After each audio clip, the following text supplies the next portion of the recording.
ऐसे तो आपको सब हिंदी समझ में आती है, लेकिन मैं पूज्य आचार्य जी से कहूँगा कि आज आपको नेपाली में सारा उद्बोधन दे, तो इनकी भी, नहीं तो आचार्य जी नेपाली नहीं बोलेंगे तो नेपाली भूल जाएंगे। सानैदेखि मेरो मनमा एउटा भावना थियो कि नेपालको लागि म ठुलो भएर मैले केही काम गर्ने हो, देशको लागि, देशको जनताको लागि। त्यसको लागि तो सानै बचपनमा सोचेको भावना कहीं न कहीं मेरो मनमा थियो और अहिले पनि छ। सायद केही काम गर्नको लागि समयको आवश्यकता हुँदो रहेछ। त्यो समय शायद यस्तो लाग्छ कि अहिले अब समय आउँदैछ। अरू त्यो मेरो जो स्वप्न, मेरो जो भावना, मेरो जो विचार, मेरो मनमा जो एउटा चाहना र केही भित्र एउटा जो पीडा, दर्द थियो, तो चाहिँ अहिले मलाई लाग्छ कि झन्डै अब त्यो पूरा हुन सक्छ होला। और तपाईहरु यहाँ जति पनि आको, जति पनि सबै यहाँ युवा साथीहरूलाई, भाइ बहिनीहरू, तपाईहरुलाई सबैलाई देखेर, या साना साना ये बाबु नानीहरूलाई हेरेर मेरो मनमा खूब प्रसन्नता छ। मैं केही कुरा नेपालको सन्दर्भमा केही कुरा तपाईहरुले त्यहाँ के गर्न सक्नुहुन्छ या फर्दर भविष्यको लागि, फ्युचरको लागि हामीले के योजना बनाएर के गर्न सकिन्छ, त्यस विषयमा म अलिकति कुराहरू राख्छु। सबभन्दा पहिले म देशको कुरा गर्छु। देशको कुरामा आजभन्दा 25, 30, 40, 50 वर्ष पहिलेको नेपाल र आजको नेपालमा थुप्रै परिवर्तन छ। सबभन्दा ठुलो परिवर्तन म पहिले नकारात्मक वाला पनि सकारात्मक वाला पनि दुईटै कुरा गर्छु। म तो नकारात्मकतामा म देखिरहन्छु कि पहिले थियो नेपालमा, अहिले पनि छ, छुवाछुत छ, जातिभेद छ, सानो ठुलाको भेद छ, थुप्रै स्थिति छ। परन्तु तो हुँदाखेरि पनि आपसमा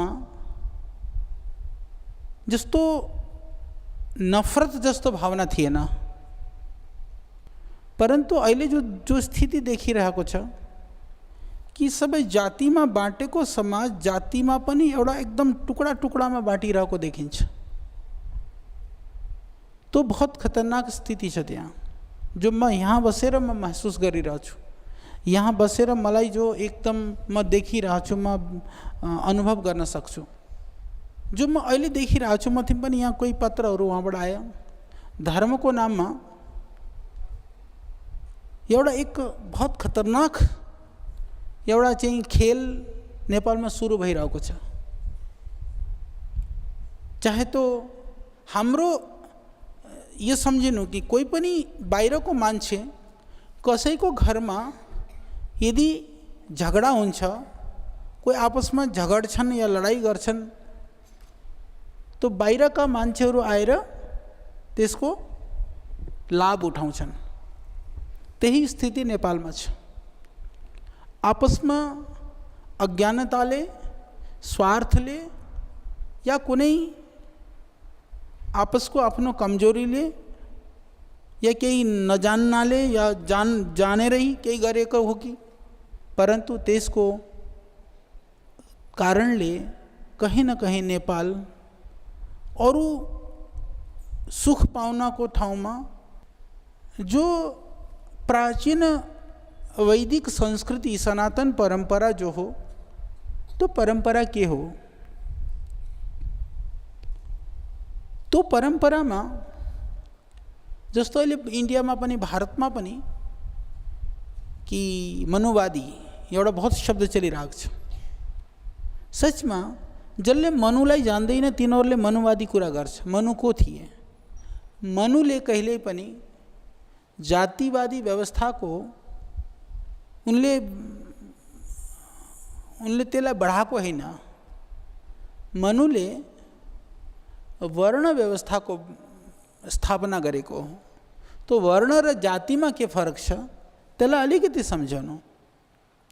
मनु महाराज स्वयं भन्छन् कि जन्मना जायते शूद्र कर्मणा द्विज उच्यते, कि हामी जब हम जन्म लिन्छौँ, हामी यो संसारमा आउँछौँ, आउँदाखेरि हामी सबै हम शूद्र हौँ।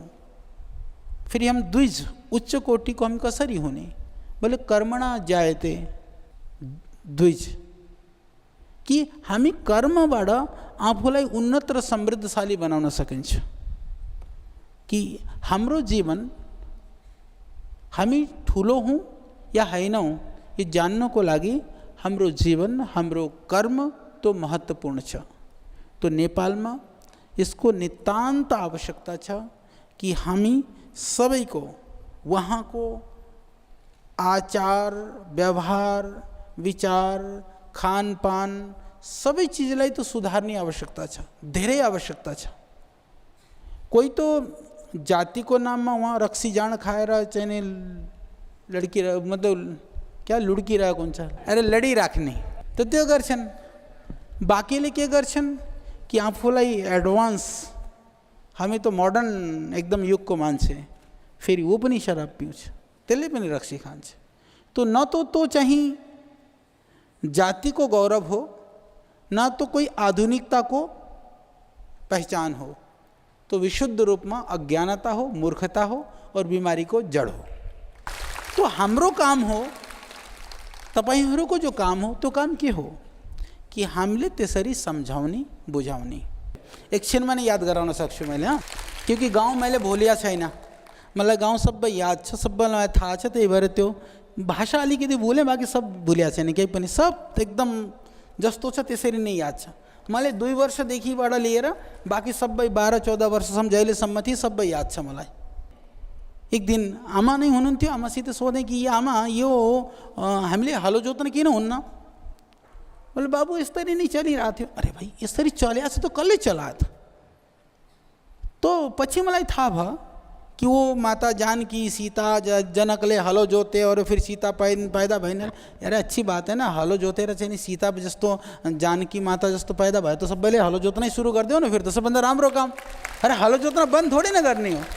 अच्छा गरिबी छ, अभाव छ, साधन छैन, फेरि पनि कि शायद हामीले हलो नजोत्ने। तो फिर मैले पछाडि सोचेँ कि शायद जस्तो हुन्छ नि, बोले कई सानो जातिका मान्छेहरूले भन्छ नि कि जस्तो ठुलो बाहुनहरूलाई कहिले गालीगुली दिएमा, मैंने सोचे कि ये बाहुनहरू देखो कति उदार हो कि बोले चलो कम से कम एउटा काम तो यस्तो छोडिदेऊ कि तिमीले जो हैन तिमीलाई भन्दा दुगुना परिश्रमिक दिएर पनि सानो जातिको मान्छे कमसेकम घरमा आएर तो गरेर जाओस्। जति पारिश्रमिक पाइन्छ, जो मजदुरी पाइन्छ, त्योभन्दा तो डबल दिने नि त्यसमा तो सायद त्यसको लागि सो सहृदयताको लागि गरेको होला। मलाई जो पनि एउटा आपसमा विकृति के हो त्यसमा? विकृति छुवाछुत, सबैसित प्यार गर्नु, छुवाछुत खत्म गर्नु, तो कहानी एकदम ठीक भइहाल्छ।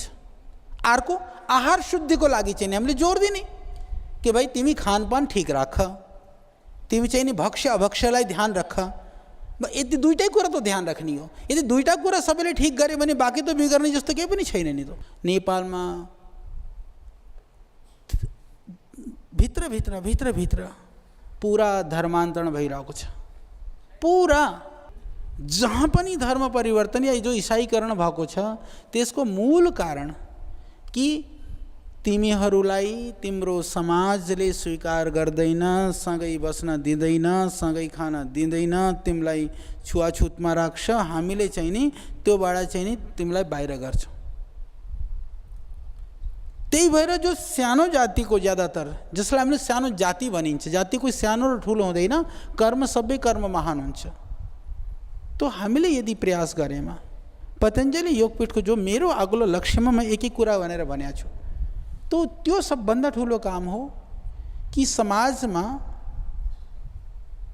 जीवनमा भक्ष अभक्ष्यलाई तो ध्यान दिने, जाँड रक्सी मासु अनसन जो गन्दगी खाने कुरा त्यसलाई चाहिँ नि बचाउने काम गर्ने, चाहे कुनै जातिमा कोही पनि पैदा होस् उसलाई भन्ने कि जीवनमा तिमी चाहिँ नि थोड़ा सा माथि उठ, परन्तु हामीले हीन भावनाले नहेर्ने, छुवाछुतको रूपमा तिनीहरूलाई अस्पर्श्य नमान्ने। यदि यति काम गऱ्यौँ भने नेपालको जो जातिको नाममा सानो ठुलोको नाममा जो लडाई झगडा गराउनेहरू हुन्, जो धर्मान्तरण गर्ने धर्म परिवर्तन गर्ने मान्छेहरू हुन्, उनीहरूको लागि फेरि जगह खत्म हुन्छ। खत्म। धर्म तो महान हो, हाम्रो धर्म यति महान हो त्यसलाई धारणा धर्म इत्याहु कि हामीले जसको धारण बिना गरी हामी रहनै सकिँदैन त्यसलाई धर्म भनिन्छ। श्रद्धेय स्वामीजीसँग हामी गएका थियौँ, त्यतिखेर गएर थुप्रै ठाउँमा हामीले बलि प्रथा बन्द गराएको।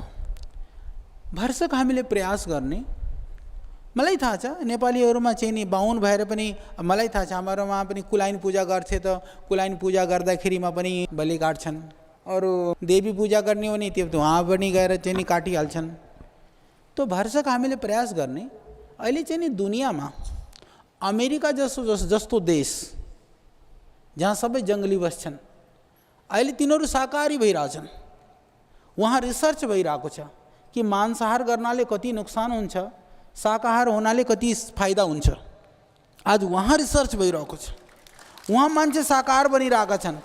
और हामी भन्छौँ हामी ऋषि संस्कृतिको सनातन धर्मको मान्ने और हामीले ये गर्ने, और हामी चाहिँ वहाँ पुगिसक्यौँ हामीले चाहिँ भगवानलाई पनि मांसाहार चढाउँछौँ।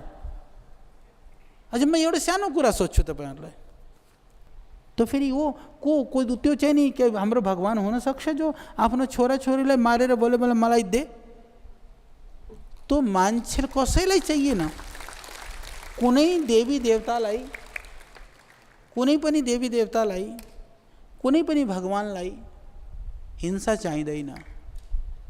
हामीले अब बोलो मैं बाहुनको कुरा गर्दै थिएँ, बोले मांस भी कस कसको खानी हो? बाहुनहरूले कस कसका मासु खान्छन् पहिले, अहिले त सबैका खान्छन्, जो मिले उसको चाप्छन्, पर अलग बात है।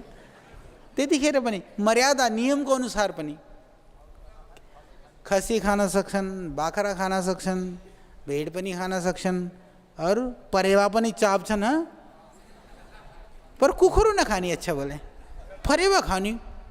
अच्छा ये बताओ परेवा में और कुकुरों में क्या फर्क है? हाँ, परेवा को क्या सकल राम्रो छ? हाँ, अरे अभी तो बोले अभी तो खा लेते तुम सब, भेड़ बकरा भैंसा सब चाप लेते हो अलग बात है, पर वो परंपरा की बात कर रहा हूँ।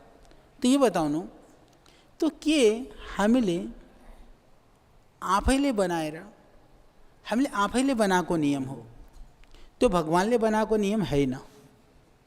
तो ध्यान राख्नु, पूजाको नाममा, धर्मको नाममा हामीले चाहिँ नि अधर्म गरेर पनि हामीले सोच्छौँ कि हामीले धर्म गरिरहेछौँ।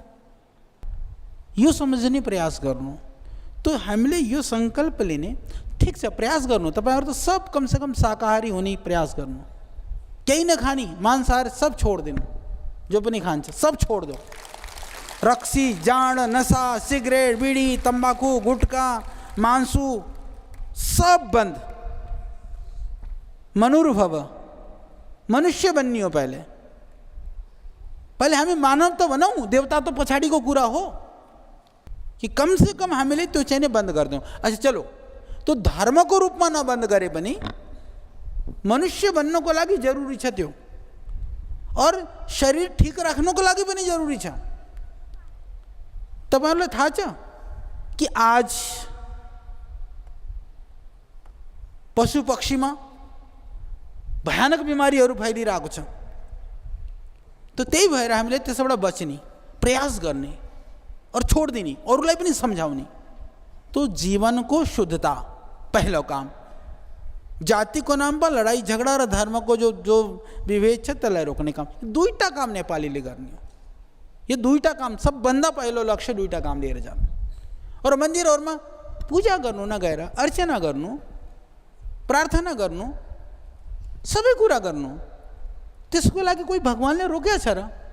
म बिल्कुल सानो थिएँ, मलाई याद छ, अहिले पनि मलाई कसैले सिकाएको होइन। जब सानो थिएँ मलाई याद छ, म एकपालि कुलाइन पूजा गर्दाखेरि नै कुलाइनको लागि गएको मैले। हालांकि एक दुई पालि मन्दिरमा पनि गएको थिएँ, यताउता हाम्रो उधर माथि एउटा गरौँसुरकी देवीको प्रसिद्ध मन्दिर छ वालिङ मास्तिर त्यो स्याङ्जामा, त्यहाँ हामी जान्थ्यौँ। त्यतिखेर त मैले कति पालि देखेको, पर त्यो एकदम भाव आएन। परन्तु जब मैले कुलाइन पूजाको लागि जाँदाखेरि मैले देखेँ कि जो बिचारा जो बाख्राहरूलाई समातेर खींचेर और उसले उसको जो स्थिति थियो, जो जस्तो न कि कसैले एकदम रोएर यस्तो भने कि मलाई बचाउनु, मलाई कसरी पनि बचाउनु भने जस्तो कसैले एकदम प्रार्थना गर्छ नि कि मेरो को बचा दो, बस म कसै पर बच्न चाहन्छु, म मर्न चाहन्न। मलाई यस्तो लाग्यो त्यसलाई देखेर। त्यो बाख्राको जो सकल हेर्दाखेरि मलाई यस्तो लाग्यो, म सानो थिएँ, ये बाबुहरू बसिया छन्, म यिनीहरूभन्दा पनि सानो हुँला, म 8, 9, 10 सालको थिएँ त्यतिखेर। मेरो एकदम भित्रबाट चाहिँ मैं बहुत जस्तो मैं बहुत दुखी भएँ, एकदम मेरो जैसे कहते ना बहुत बेचैन भएँ मैले त्यतिखेर नि सोचेँ कि मैंने कहा जिन्दगीमा मैले कहिले पनि मासु नखाने, मैले कहिले पनि नखाने। त्यतिखेर थियो। मैले फेरि त्यति दिनदेखि नै धम्काउन सुरु गरेँ घरमा कि कसैले यदि मासु खा भने म घरबाट भाग्छु, म घरमा नै नरहने, सबैको मासु बन्द। एक दिनमा मेरो सानो मेरो जिद्दले सबैको बन्द एकदम एक दिनमा। हाम्रो घरमा परेवा पनि पाल्थे और कहिले कहीं परेवा पनि वो कोही न कोही देवी देवता त थुप्रै छन्। काट्ने हो भने कसैको नाम पनि काटो, बिचारा तिनीहरूले थोड़ी सोधेका छन् मलाई कसलाई काटेको। अझ कहीँ पनि एउटा पत्थर एउटा ढुङ्गालाई राखेर एउटा चाहिँ नि ओ एउटा त्रिशूल टाइप बनाउँदिने, या एउटा फेरि केही लोहाको एउटा छडो गाडेर नभएपछि बाँस काटेर त्यसलाई गाडेर पनि एउटा ध्वजा एउटा कपडा फाडेर टाँग्दो बाँध्दो बस काट्दो बस, हो गया। त्यही तो गर्ने त्यहाँ भयो देवी देवता। अझ कहाँबाट देवी आए, कहाँबाट देवता पैदा भए, बस आफ्नो ठिक है चढाइदियौँ हामीले जहाँ पनि। अझ नेपालमा थुप्रै ठाउँ यस्ता छन्, वो साल भर में जब उनको बाख्रा काटनी हो या कई जगह पर हमारे यहाँ हाम्रो गाउँमा मगरहरू पनि थिए, तो उनीहरूलाई सुअर काट्ने हो भने, हालांकि जाति के हिसाबले गुरुङहरूलाई चाहिँ नि मगर भन्दा भन्छन् अलि सानो अरे, अरे गुरुङ त बिचारा वो तो सुअर पाल्दा पनि पाल्दैनन्, खाँदा पनि खाँदैनन् गुरुङ त। तो अहिले पछि आजकल के गर्छन् नहीं, मतलब परम्परागतको कुरा गर्दैछु म। तो वो जग्गा पनि यस्तो ढुँडेर राखेका छन्। अब सबैको आफ्नो आफ्नो देवता छन्, सबैले यता उता, और तीनों देवताले कहिले ढूंढछन्। साल भर में जब एक पाली पूजा करनी हो ना, तो भन्दा पहले ना तो देवतालाई थाहा छ तेरो भक्त को हो, न भक्तलाई थाहा छ तेरो देवता को के हाल छ।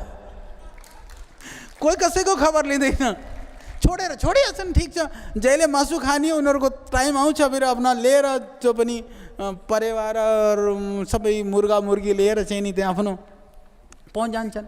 तो त्यो परम्परालाई कि भगवान को नाम में हामीले हिंसा गर्ने हैन, यो संकल्प लिएर जाने। यति दुईटा काम तो एकदम सुरु गरिहाल्ने। यो मेरो मन को, मेरो हृदय को, मेरो एउटा यो दुख हो क्या। तो मैं यहाँ सोच्छु, अच्छा ये बताओ मासु खाने जना कच्छन्, जिनीहरूले मासु खान्छन् अहिलेसम्म? डरो मत, ठीक है, तल गर्नु। अच्छा ये बताओ आज पछि कति जनाले मासु खानी? खाने वाले हाथ खड़े करो, छोड़ने वाले नहीं। हिंदी में भी बोल रहा हूं, जो मासु नहीं छोड़ेंगे,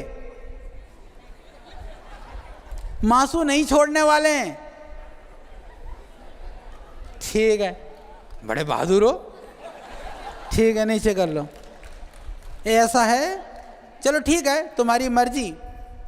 पर तुम एक काम कर लेना, जब वो मुर्गी कटती है, बकरा कटता है, एक बार जरूर तुम देख लेना।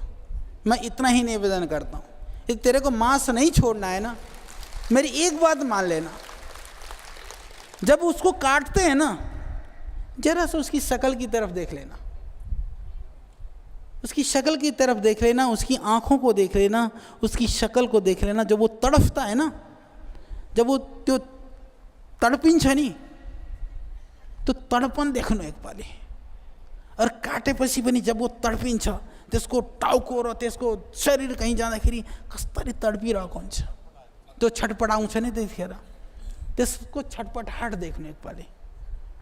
तो छटपटाहट देखेपछि शायद यदि तिमी मनुष्य हो भने तिम्रो हिम्मत तो कहिल्यै हुँदैन, कहिल्यै हुँदैन। ये तो भयो मासुको कुरा। छुवाछुतको नाममा, बाँकीको नाममा त्यो त्यही नै ठिक गर्नलाई के कठिनाइ हुँदैन। उनीहरूको पनि जीवनको स्तरलाई सुधार्ने प्रयास गर्नु, उनीहरूको आहार विहार ठिक गर्नु, परन्तु उनीहरूलाई सुधारेर त्यो जब व्यवहार तिम्रो जस्तो भएपछि त वो तिमी जस्तै त हुन् नि, त्यो प्रयास गर्ने। त्यो दुईटा काम नेपालमा सबभन्दा पहिले गर्यौँ भने नेपालको एकता र नेपालको अखण्डता, नेपालको भाइचारा, नेपालको प्रेम र सौहार्द, माया र ममता तो चाहिँ नि कसैले कसैलाई अलग गर्न सक्दैन कहिल्यै पनि। तो संकल्प लिएर यहाँबाट, तो कसम खाएर यहाँबाट जाने, यो प्रयास गर्नु। अब अर्को कुरा, नेपालमा जो म चाहन्छु काम गर्नको लागि, मलाई खुसी छ कि वहाँ योग को काम खूब राम्रो भइरहेको छ। पूरा 77 जिल्लामा नै पतंजलि योग समिति को संगठन काम गरिरहेका छ। हाम्रा थुप्रै भाइ बहिनीहरू देखेँ मैले। हाम्रो जो योग क्लास लगाउने मैले सोधेको थिएँ एक दिन, तो हाम्रा नेपाली में देखो क्या विचित्र कुरा मैले सुनाउँछु। योग कक्षा तो दुईटै लिन्छन्, एउटा यस्ता मान्छे पनि छन् यहाँ आए ऊ भन्छन् कि हामीले तो कसैको छुएको पनि खान्नौ, हामीले स्वयं बनाएर खानी हो। तो केही तो स्वयं बनाएर खानी सोपाकी छन्, कोही सब जानवर खाने पनि हमारा शिक्षक छन्। दुईटै, एउटा तो बिल्कुल ही यता, एउटा एकदम यता पश्चिम। मैं कहा तिमीहरू दुईटै यहीँ रहो एक साथमा। तो थोड़ा बीच का भाव, मिनिमम कॉमन प्रोग्राम कम से कम जो है, तो कम से कम योग गरेर चाहिँ योग गर्नको लागि थोड़ी उछल कूद बंदर को काम थोड़ी न हो योग। भाई योग को काम तो विचार को काम हो नि, योग को काम तो हमलाई अपने सुधार को काम हो। भित्रबाट यदि सुधार्न सकिएन भने तो फिर तो बंदर को काम भयो, उछल कूद काम। तो सिर्फ उछल कूद को नाम योग हैन। योग हाम्रो भित्रबाट परिवर्तन गर्ने, हामीले आफूलाई एकदम सुधार्ने को नाम योग हो। त्यो ध्यान राख्नु। तो त्यसको लागि तयार भएर योग को काम अहिले हामीले तो हामीले वहाँ थुप्रै काम गर्न चाहन्छौँ। नेपालको यदि कुरा गर्ने हो भने दुनिया मतलब पुरै होल वर्ल्ड युनिभर्सको म कुरा गर्दैछु। यदि सबभन्दा परिश्रमी यदि कोही जाति छ भने तो नेपाली जाति हो। अच्छा, तिमीहरूलाई मैले एउटा बहुत खुसीको कुरा सुनाउँछु। बहुत खुसीको कुरा यो हो, अहिले डोनाल्ड ट्रम्प और किङ जोङ जो है ना, अहिले मिटिङ हो। तिमीहरूलाई थाहा छ उनको सिक्योरिटीको लागि गोर्खा रेजिमेन्टको खुकुरी लिएर उनीहरूको सुरक्षा गरिरहेको छ। थाइल्यान्डमा पनि गोर्खा रेजिमेन्ट छ। तो वहाँ हथियार के लिएर, खुकुरी लिएर। तो आज को न्यूज़पेपरमा थियो कि परंपरागत नेपाली हथियार खुकुरी लिख रखा था उसमें, कि खुकुरी को तो अर्को शब्द छँदै छैन। अरे अंग्रेजी में पनि त्यो खुकुरी नहीं हो, थाहा छ तिमीहरूलाई? तो सबै दुनियाँको सबै भाषामा खुकुरी हो। चलो कम से कम एउटा नेपाली शब्द तो छ, सारी धरतीको भाषामा यो त्यही नाम हो। और तिमीहरूलाई थाहा छ इन्डियामा, भारतमा गोर्खा रेजिमेन्टको प्रारम्भ किन भएको? एउटा ठुलो रहस्यको कुरा हो। अंग्रेजहरूले हेरे कि यहाँ किन तिनीहरूले त दमन गर्थे नि भारतीय जनताहरूमाथि। तिनीहरूलाई चिनाउने, ती आक्रमण गर्थे, दमन गर्थे, दमाउने काम गर्थे। तो उनीहरूले सोचे कि थुप्रै तिनीहरूको दबाउने दमन गर्ने काम त भारतीयले भारतीयको गरिरहेथे, पर कहीं कहीं पर ईमानदारीसित गर्दैनथे तिनीहरूले। कि बोले हामीलाई कोही ईमानदार चाहियो, कि जो आदेश दिएको ईमानदारीले पालन गरोस्।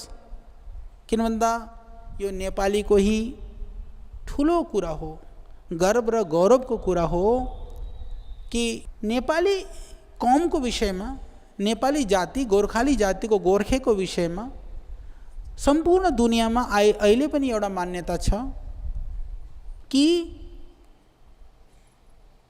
नेपाली ईमानदार हुन्छ। या तो त्यसले गर्छु भन्दैन, यदि गर्छु भन्यो भने मर्नेसम्म पनि त्यसले छोड्दैन। अब म एउटा कुरा अरू भन्छु, भारतमा पनि तिमीहरूको जानकारीको लागि नेपालीलाई लिएर, नेपाललाई लिएर थुप्रै भ्रमको स्थिति थियो र छ पनि। कि प्रायः फिल्ममा र एक्टरमा पनि यदि रोल गरे भने नेपालीहरूको रोल के हुन्छ? कान्छा कान्छी, बहादुर, चौकीदार। परन्तु तिमीहरूको सौभाग्य हो, तिमीहरूलाई यसको लागि गर्व गर्नुपर्छ कि अब त्यो सोच चाहिने भगवानले हामीलाई निमित्त बनाएर म त्यो बदल्ने काम हामीले गरेको।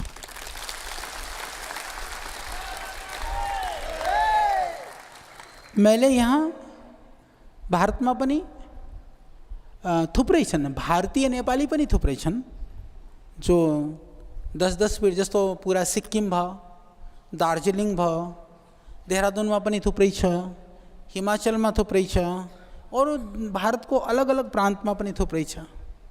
उनीहरूलाई मैले यो प्रयास गरेर, एउटा हाम्रो स्वाभिमान गरेर मैले भारतमा पनि एउटा सङ्गठन बनाएर उनीहरूलाई कि आफ्नो भाषा, आफ्नो संस्कृति त्यसलाई नभुल्ने, आफ्नो बाबुहरूलाई, नानीहरूलाई पनि सिकाऊ, यो भनेर मैले ठुलो अभियान चलाइरहेको छु। और त्यसको परिणाम के हो भने नेपालीहरूको थोडी बानी हुन्छ के नाच्ने, गाउने, कुद्ने बानी।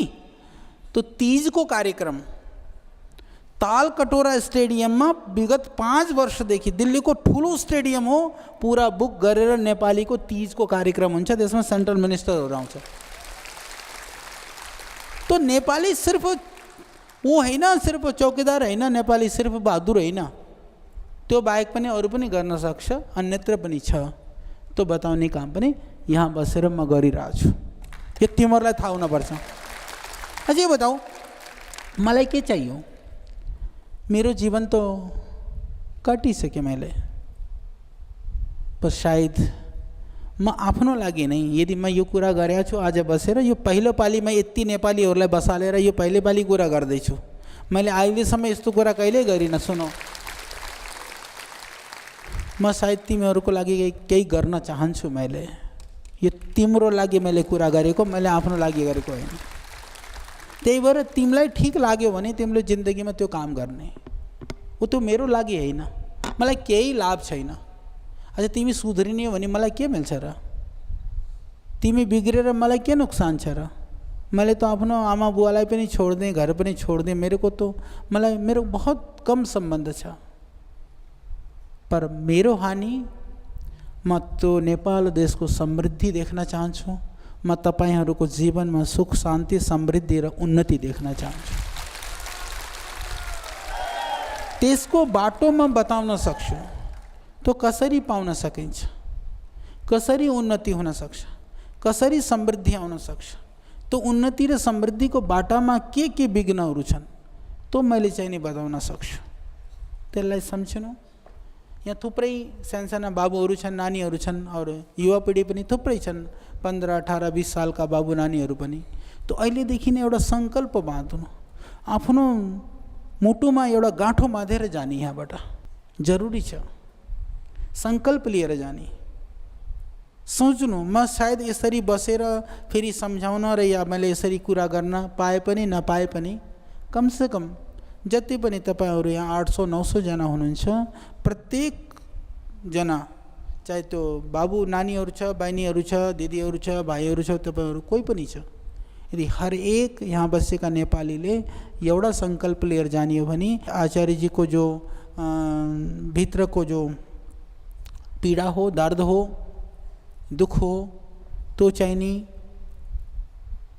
दूर गर्ने, त्यसलाई हटाउने काम हामी प्रत्येक व्यक्तिको यो सङ्कल्प लिएर गएमा नेपाल पनि सुखी हुन्छ, तपाईहरू पनि सुखी हुन सक्छ, मेरो पनि जो दर्द छ त्यो पनि ठिक हुन सक्छ।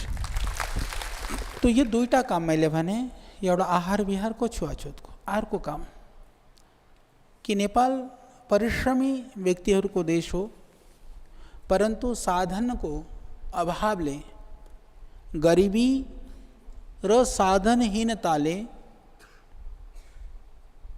त्यो समृद्धिको बाटो चाहिँ नि कहीँ अवरुद्ध भइरहेको छ। त्यसलाई कसरी ठिक गर्ने, त्यसको लागि पनि म काफी रिसर्च गरिरहेको छु। त्यसको लागि पनि हामीले केही केही यहाँ प्रयास गर्छौँ। त्यो यो हुन सक्छ जस्तो इजरायल जस्तो देश जहाँ पानी पनि छैन, जमिन पनि उब्जाउ छैन, परंतु आज एग्रीकल्चर और हॉर्टिकल्चरमा वो दुनिया में टॉप लेवल पर छ।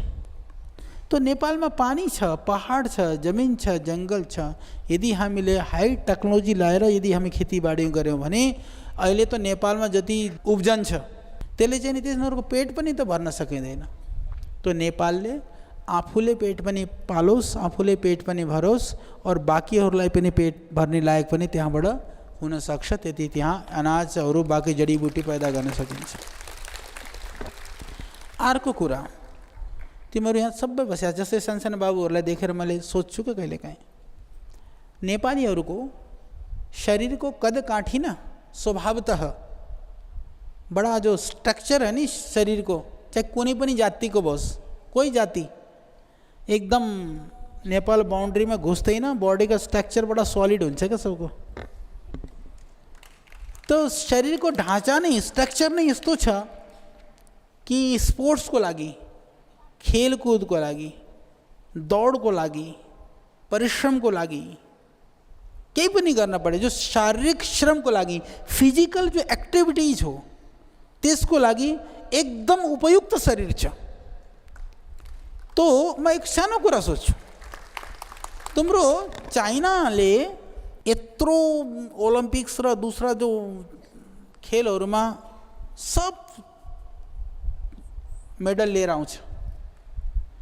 यदि अलिकति प्रयास गर्ने हो भने स्पोर्ट्समा, खेलहरूमा, खेलकुदमा नेपाल दुनियाँमा थुप्रै स्पोर्ट्समा मेडल ल्याउने देश बन्न सक्छ, यो मलाई विश्वास छ।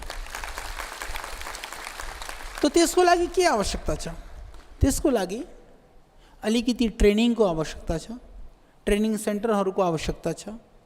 बाबु नानीहरूलाई जीवन निर्वाहनको लागि के को घरमा साधन नहुँदाखेरि त्यसमा सहयोगको आवश्यकता छ। तो काम गर्ने विचार मेरो मनमा छ। भगवानले चाह भने हामीले पहिले पतञ्जलि योगपीठको माध्यमले यो काम पनि हामीले गर्ने हो, ठुलो काम गर्ने हो। सबभन्दा मेरो फोकस टार्गेट छ सारे जो हाम्रो यंगस्टर्स छन्, जति यो बच्चाहरू छ, नानीहरू छ, त्यसको लागि मेरो दिमागमा छ। त्यसको लागि यहाँ स्वामीजीले आह्वान, तुम्हें सन्यासी बनाओ, तुम ये करो, तो सन्यासी स्वामी जी को लागि थोड़ी सन्यासी बन्नी हो। मैंने एक दिन स्वामी जीलाई भनेको थिएँ, मैंने कहा नेपाल में मैले थुप्रै काम तो गर्ने हो, मलाई काम गर्नको लागि न जुनूनी पढे लिखा चाहिँ खूब मेरो को युवक युवतीहरू जस्तो केटाकेटीहरू चाहिए। तो केटाकेटी तो तिमीहरूबाट तो आएर तो तिमीहरूलाई काम गर्नको लागि कोही मेरे को थोड़ी रखना है, मेरी कोई पैर सेवा थोड़ी कराऊंगा। ए जवानों, सब सोच लो, यदि नेपाल आमाको लागि तिमीलाई यदि मर्नी हो, यदि नेपालको आमाको जिउने इच्छा छ भने आवश्यकता भएमा मर्ने पनि हो, और आवश्यकतामा भए नेपाल आमाको लागि मात्र जिएर चाहिँ काम गर्ने इच्छा छ भने त्यसको लागि हो यो सन्यासको विचार। नेपालको काम गर्नको लागि हो। हामीले अरू के गर्ने? तिम्रो कोही जोगी बनाएर, कोही चाहिँ झोला टंगाएर कोही भीख माग्नको लागि थोड़ी बनाएको तिमीहरूलाई। ये बैठी है बहन जी, देखो इसकी, ये एमटेक है, मॉडर्न एजुकेशन पूरा है, सब कुछ है, बढ़िया घर के बापू बैंक में मैनेजर है, भाई बड़े एमएनसीज में काम करता है, सब कुछ है, सारा छोड़ छाड़ के आई, एक भाई एक बहन छोड़ करके आ गई। बोले ठीक है 3 साल हो गया, बोले सब संन्यास ले रहे थे, बोले मैं भी ले लेती हूँ, ले ली। तो कोई फर्क नहीं पड़ता है। तो अब मान लो हमको कम से कम ये 24 घंटा अब घर गृहस्थी दुनियादारी से चिंता से मुक्त होकर के संस्कृति राष्ट्र देश का काम करने के लिए तो इससे बढ़िया कुछ नहीं हो सकता। पर कठिन है मेरे भाई। इज्जत यही भैर मेरे तो अमेरिका की थी रहते हो जी, भाषण दे की इज्जत सुनिया थे मोरले, वो अमेरिकन होते हो, वो एनआरआई है ना, तो मूल अमेरिकन हो, और वो देश को बापू गवर्नर हो वहाँ थे अमेरिका में ठूलो पोस्ट को, और छोड़ छाड़ करके बन गई फकड़। वो 4 साड़ी राख से सिर्फ तेल 5वां 6 देते थे। तो मेरे भाई त्याग के को नाम हो, त्याग अभाव को नाम त्याग है ना, मतलब कहीं पर नहीं छै ना, बोले मैं तो बड़ा त्यागी हूँ, छै ना तो के पहननी तो ए नांगाले के ना ऊँचे के पहन तेले। अरे तिमी केही छ, विद्या छ, बुद्धि छ, सामर्थ्य छ, तिमीले चाहिँ नि 1 लाख 2 लाखको नोकरी पाउन सक्छौ, तिमीले चाहिँ नि बिहा गरेर ठिकठाक सकल भएको पति पाउन सक्छौ, केटी छ भने केटा छ भने पत्नी पाउन सक्छ, त्यो छोड न, तो त्याग हो। ना बुद्धि है, ना ढंग है, ना पैसा है, ना ढेला है, ना पढ़ाना लिखाना सकल, ना सूरत, वो क्या त्याग करेगा? चले क्या त्याग गर्छ? अरे तो केही छ भने त्यसको तो त्याग गर्ने छँदै छैन। अरे तो त्याग भइरहेछ भाइ, त्यसको के त्याग गर्ने? हाँ अच्छा, अर्को कुरा म और बताऊँ कि नेपाली संस्कृति में थुप्रै कुरा त मलाई थाहा छ स्वामीजीलाई। जस्तो अब छोटी सी चीज, म जब गुरुकुल में पढ्थेँ, गुरुकुल में पढ्दाखेरिमा म यस्तै यत्तिकै जस्तै धोती बाँधेको यसरी नै यस्तरी घर जान्थेँ एक दुई पाली। जाँदाखेरिमा अब चोटी राखेको यो टुप्पी छ ठुलो मोटो, और ये तो अलिकति लामा भयो, यसलाई पनि काटेर अलि एकदम थियो। त बाबु घरमा सबै सन्चीज ठिकै छ? क्यों जब कोई मर्छ भने त्यहाँ बल्लै सब वो गरेर गर्छन्, सब गरेर सफेद पहना के घुमा देते हैं। तो नेपाली को तो लगता है कि सफेद कपड़े पहन लिया तो इसको घर में तो कोई ना कोई मरे होला, जरूर मरे होला, और बिल्कुल धोती लपेटो तो शायद पूरा परिवार ही सकी होला। तो ये मानसिकता बड़ा तो बाहर निकला। ठीक है, अब बहनों में जो हमारी दीदी बहनी और जिनको ब्याह भा छ, या जो जिनको घर में पति देव और उनको लगी ठीक है, तो रातो अच्छा नेपाल को तो क्या है, वो रातो राम्रो गुलियो मीठो, बाकी सब बेकार। दुईटै कुरा संस्कृति र अपसंस्कृतिलाई सम्झिने। संस्कृति के हो, अपसंस्कृति के हो, संस्कृति को त्यसको पछिको विज्ञान के हो। कोही पनि हाम्रो भारतीय संस्कृतिमा कहीं पनि रूढ़िवादी के लिए, अंधविश्वास के लिए, पाखंड को लागि कोही पनि जगह छैन। यो ध्यान राख्नु, कोही जगह छैन। जो धर्म को नाम में जो पाखंड गरिरहेछन्, धर्म को नाम में दिखावा छलावा, हामीले कहीं यहाँ तिमीहरूले देखो कहिले कहीं हामीले कोही भय भूतको भय देखाउँछौँ? अच्छा गाउँमा पनि नेपालीहरूको तो भूतको कसैले केही पनि नभए पनि न गप मार्ने हो भने भूतको प्रेत पिशाचको कहानीबाट नेपालीहरूको चाहिँ गप सुरु हुन्छ। बोक्सी लायो और वो लायो, वो सतायो। अच्छा बड़ी विचित्र कहानी मलाई पनि थाहा थियो। मलाई हाम्रो जस्तै गाई भैँसीले दुध दिन्थेन भने आमाले भन्नुहुन्थ्यो कि भाइ यसले दुध दिया छैन, केही उहाँको कोही मसान लायो होला। मसान लायो मैले भने आमा मसान कसरी लाउँछ? बोले लायो होला कोही यताउता, कता यता तलको मसान, माथिको मसान, 2 बाटेको मसान, 3 बाटेको मसान, कतैको तो छ होला नि। तो मसान उतार्ने विधि तुम्हारे तो कोई गाउँ साउँका भएको तो थाहा होला, तुम्हारे शहरवासीलाई तो धेरै थाहा छैन। मसान उतार्न थाहा छ कसरी मसान उतारिन्छ? बोलो पंछाउनी। हाँ पंछाउनी, तुमको पंछाने में लग रहा हूँ मैं, तुम्हारे भूत को पंछाने में लग रहा हूँ। देखा अब ये नेपाली हो सकता है। मैं कहा कौन कौन मांस नहीं छोड़ेगा, हाथ खड़े करो। एक भाई तो ऐसा खड़ा कर रहा हूँ जैसे बहुत बड़ा बहादुरी को काम कर रहा है। ये नेपाली कर सकते, दूसरे कर सकते ही ना।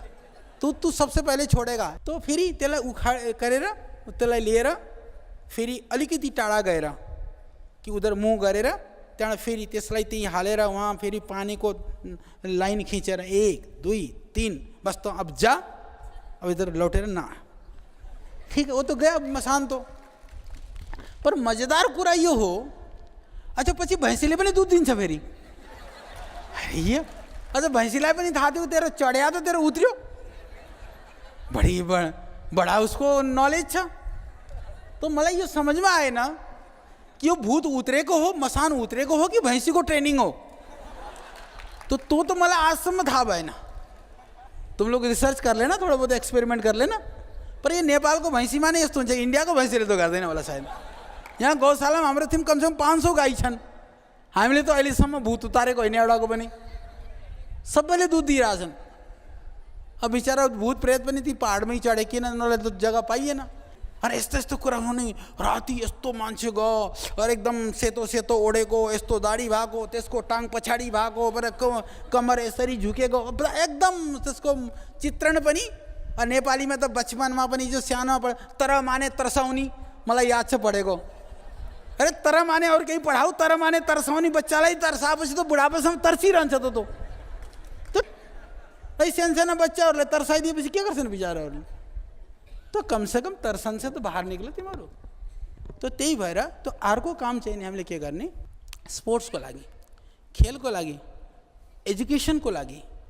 एजुकेसनमा बाबुहरू त यहाँ आइरहेछन्, त्यही भएर मैले थोडिकति अलि आग्रह थियो मेरो किनहरूलाई, चाहे वो संस्कृत गुरुकुलमा बस, संस्कृत गुरुकुलमा पनि हामीले मोडर्न एजुकेसन पनि पढाउँछौँ। यस्तो होइन कि सिर्फ संस्कृत हो, त्यहाँ कम्प्युटर पनि छ, त्यहाँ इङ्ग्लिस पनि छ, त्यहाँ साइन्स पनि छ, आचार्य कुलममा पनि।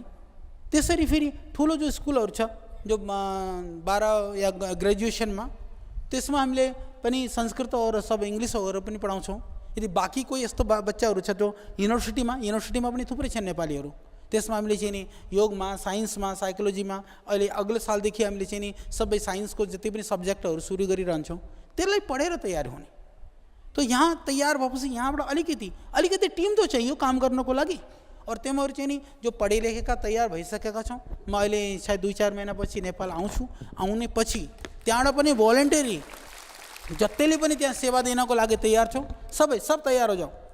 त्यही भएर अरे जतिको बिहा शादी भइसक्यो ठिक छ, आफ्नो बच्चाहरूलाई हुर्काएर चाहिँ नि निस्क। और जिसको भा छैन और जसलाई और ये पति पत्नी के चक्कर से बाहर निकलना चाहते हो तो फिर निस्क, और नहीं तो ब्याह गर, सब फेरि पनि वहाँ रहेर पनि काम गर, धीरे धीरे योग प्रचार गर और समाज को सुधार्ने, देशलाई ठीक गर्ने काम गरिरहँ।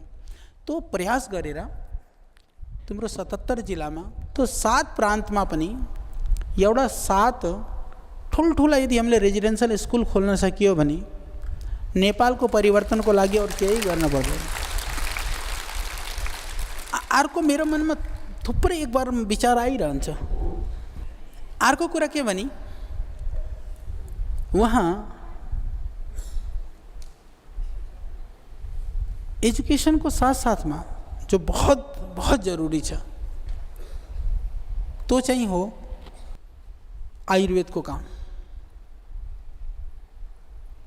आयुर्वेद को लागि जडीबुटीहरू उगाउन, जडीबुटीहरूको कल्टिवेशन को, एग्रीकल्चर को ट्रेनिंग को नेपाल में एउटा अरू ठुलो समस्या छ। सीड्स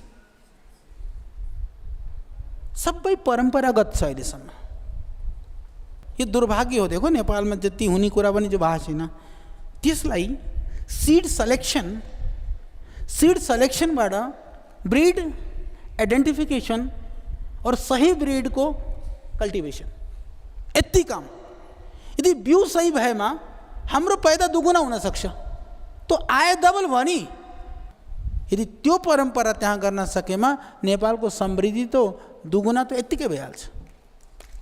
त्यसको लागि पनि तो शिक्षाको लागि, स्पोर्ट्सको लागि, एग्रिकल्चरको लागि, जडीबुटीको लागि, संस्कृतिको लागि, छुवाछुतको लागि, खानपानको लागि, यति काम हो। तिमीहरूको सुन लो, ये सब काम गर्ने फिल्ड हो।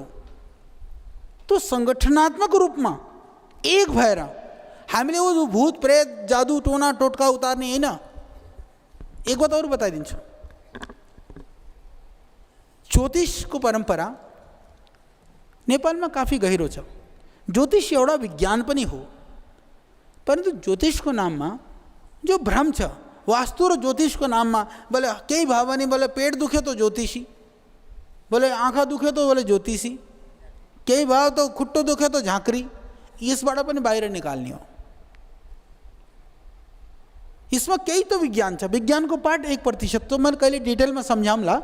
यो पूरा पाखंड है ना, त्यसमा 1% विज्ञान छ, पर 99% जो अनावश्यक हो। तो मैले कहिले सम्झाउँला त्यो कति पाठ विज्ञान हो, कति पाठ शास्त्र को मर्यादा के अनुसार हो, कति पाठ जो अवैज्ञानिक और शास्त्र विरुद्ध हो, तो कहिले सम्झाउँला। पर यो सम्झिराख्नु कि त्यसको नाममा कहिले भ्रम परेर आफूलाई चाहिँ नि बर्बाद नगर्नु। तो सबै कुराबाट एउटा माथि उठेर यदि नेपालका बच्चाहरू बुद्धिशाली थुप्रै छन्, तिनीहरूले ठिकसित पढ्न पाए भने तो नेपाली तो मात्र 15-20 सालमा पूरा दुनियाँमा छाउन सक्छ, पूरा दुनियाँमा। तो त्यो पनि हाम्रो योजना छ। तो त्यसको लागि तपाईहरु तयार हुनु। यदि भाइहरु मैले त हेरेको थिएँ, ये पनि सब पढे लिखेका सन्यासी हुन्। यो तो विदेशमा पढेर आएको, ऑस्ट्रेलिया में, ये विदेश में पढ़ा हुआ है, ये मैनेजमेंट की पढ़ाई करके आया हुआ है, देखने में ऐसा लगता है। और बाकी भी सब ये पढ़े लिखे हैं, सब साधु हमारे। तो ये इधर भी बैठी हैं बहन जी लोग, ये भी पढ़ी लिखी हैं, ये दोनों उधर बैठी हैं। तो इसीलिए तो कोई बात नहीं। अच्छा, दूसरी बात, नेपालीहरू को ना एक एउटा और डर लाग्छ कि यदि कोई बोल दो ना कि भाई यस्तो न, उसको लगता है कि अच्छा अभी बनना पड़ेगा क्या, अहिले करनी हो क्या यो? अरे अहिले करनी है ना मेरे भाई, अहिले तो पढ़ाई लिखाई कराएंगे, परीक्षा लेंगे। तिमी भने कि हामीले सन्यास दे तो भी हामीले दिने है ना सन्यास, चिंता नहीं करा। ते भी बाबा जी ने बनाओ नहीं, पहले परीक्षा, अब जैसे बैठी अब गई है, ये देखो इसकी भी परीक्षा कोटी में अभी। ये नेपाली कितने साल हो गए तेरे को यहाँ? हाँ 4 साल हो गया, इसको थोड़ी सन्यासी बना रहे हम। इसका मन करे तो भेज देंगे ब्याह करने के लिए, जाएगी तो। पर ये कहती मेरे को नहीं करना, ठीक है बैठी रहा। तो ऐसा नहीं है, पूरी ट्रेनिंग होती है, पूरी पढ़ाई होती है, पूरे सिखाते हैं, योग्यताओं को परखते हैं। और कोई ये जबरदस्ती वाला काम थोड़ी ना है। ये तो आधा बाबा जी लग रहा है। सुन्यो कुरा, त्यही भएर नेपाली में भनेको समझमा किन पढ्ने हो यहाँ, समझमा। मेरो शुभकामना छ, आशीर्वाद छ, नेपाल को समृद्धि को लागि, विकास को लागि, योगमा काम गर्न को लागि तपाईहरु गएर कहिले ये नसोच्नु। देखो तिमीहरुले काम गर्यो भने कहिले न कहिले त हामी भेट जरुर गरौँला, कहिले न कहिले त मिलौँला। और म यति नै चाहन्छु, जति पनि यहाँका चाहे सानसाना बाबुहरु छन् चाहे ठुलठुला छन्, कि तिमीहरु गएर यस्तो काम गर्ने कि तिमीहरुले गरेको कामले न, तिमीहरुले गरेको परिश्रम र तिमीहरुले गरेको जो पुरुषार्थले म चाहिँ नि तिमीहरुसित मिल्नको लागि म आशा गरौँ कि वो त्यो भाइले, त्यो बहिनीले, त्यो बाबुले, त्यो नानीले यस्तो गरेको छ, म जरुर त्योसित मैले भेट गर्ने हो भनेर मेरो मनमा भाव आओस्। यसरी काम गर्नु म यही चाहन्छु। यो सोचेर नसोच्नु कि हामीले काम गर्छौँ, हामीलाई कसैले सोध्दैन, हाम्रो कसैले रिपोर्ट प्रपर लिँदैन, सङ्गठनमा पनि कसैले ज्यादा गर्दैन। सङ्गठनमा त्यो भओस् या नभओस्, तिमीले यो सोचेर गर्ने कि यो काम गर्न मेरो कर्तव्य हो, यो मेरो जिम्मेदारी हो, यो आचार्य जी को इच्छा हो, यो श्रद्धेय स्वामी जी को इच्छा हो। यो भावले तिमीहरूले काम गर्ने र अगाडि बढ्ने। श्रद्धेय स्वामी जी पनि पूरा नेपाल प्रति, नेपालको तिमीहरूलाई एउटा अरू रहस्यको कुरा बताइदिउँ। हामीले भारतमा आश्रम बनाउन भन्दा पहिले हामी सब पूरा नेपाल चक्कर काटेर आएको। किन? हाम्रो विचार थियो पहिला हामीले चाहिँ आश्रम नेपालमा बनाउने। तो यो कसैलाई थाहा छैन, यो मैले आज बताउँछु। तो स्वामीजीले त्यति माया गर्नुहुन्छ, तो चिंता नगर्नु, मेरो पूरा योजना छ। और थुप्रै ठाउँमा, हालांकि हामीले नेपालमा पनि आयुर्वेदिक कलेज सुरु भइसकेको छ, आयुर्वेदिक कलेज चलिरहेछ।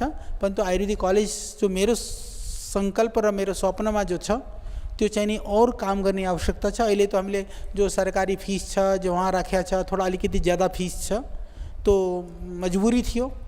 त्यो पनि हामीले कम गरेर पनि ज़्यादा बच्चाहरूलाई, नानीहरूलाई पढाउन सकौँ।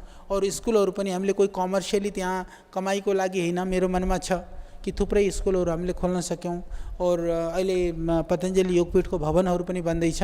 और अलिकति कुरा मैले बताइदिउँला, एउटा तो त्यता स्याङ्जातिर पनि अलिकति जग्गा, त्यहाँ पनि लगभग 2000 रोपनी जति जग्गा भइसकेको छ। सरकारी जमिन हो, केही किनेर त्यहाँ थुप्रै अहिले काम सुरु हुन्छ। पोखरातिर पनि हामीले चाहिँ नि त्यहाँ केही भइसकेको छ। काठमाडौँतिर पनि हामीले गर्दैछौँ। विराटनगरमा पनि हामीले पहिल्यै जग्गा लिएको थियो, त्यहाँ पनि छ। जनकपुरतिरको पनि केही प्लानिङ छ। यसरी नेपालमा थुप्रै ठाउँमा अलिअलि तयारी केही रूपमा भइरहेको छ। त्यो सबै हामीले चाहिँ नि गर्ने योजना बनाइरहेका छौँ। ठीक है, तो जो जहाँ पनि हो जोस जिल्लाका पनि तिमीहरू जोस अञ्चलबाट पनि हो त्यहाँ गएर योगको कक्षा ठिक लगाउनु।